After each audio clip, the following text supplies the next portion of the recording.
Olá pessoal, me chamo Paulo Maron, sou urologista, estou aqui com meu amigo Dr. Alexandre Sato. Nós somos do IURO, Instituto de Urologia, Robótica e Oncologia, e vamos realizar hoje uma prostatectomia radical robótica, tratamento cirúrgico para o câncer de próstata. Esse caso é um caso muito especial, um paciente com a doença classificada de alto risco. A doença de alto risco, baseado tanto em alterações da biópsia quanto do PSA.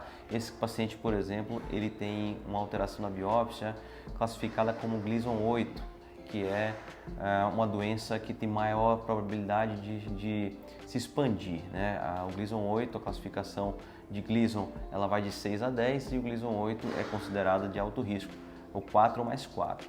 Nesse caso, a gente, antes de partir para uma cirurgia, é importante que o paciente entenda que a gente precisa avaliar o que está acontecendo no seu organismo, que a gente chama de estadiamento, ou seja, a gente tem que estudar a situação da doença naquele momento.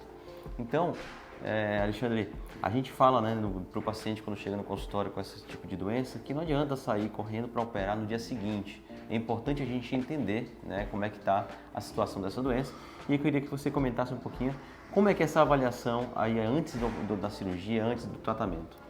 Bom, esses pacientes que são classificados com câncer de próstata de alto risco, eles vão ter que ser avaliados, que a gente chama do estadiamento, que nem o Paulo já comentou, de maneira global, né? Então, na verdade, o paciente que tem câncer de próstata, ele pode ser acometido na doença metastática, né, para os linfonodos, né, fígado e basicamente hoje também os ossos.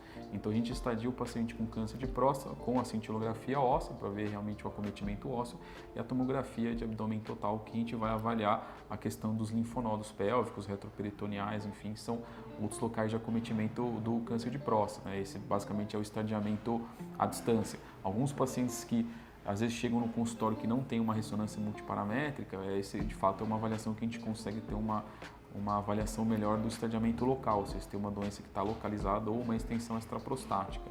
E mais atualmente, hoje que a gente tem se discutido muito é o papel do PET de PSMA nos pacientes com estadiamento de alto risco. Hoje a gente cada vez mais está vendo essa aplicação desse método e você realmente está descobrindo mais doenças do que a gente via antigamente, tanto na cintilografia quanto na tomografia de abdômen total.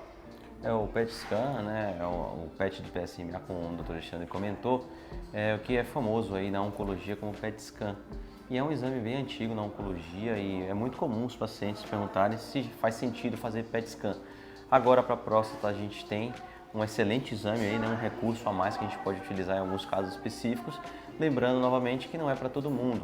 A gente deve discutir muito com o paciente caso a caso. E outra coisa também, né, Alexandre? Não é todo paciente que precisa de todos esses exames, né? A maioria das vezes a gente tem doenças de riscos intermediários, baixo risco, que muitas vezes o paciente chegando na consulta, esse sim, já pode partir para um tratamento que na maioria das vezes é suficiente para a gente estadiar a doença. Bom, nós somos o Instituto de Urologia, Robótica e Oncologia.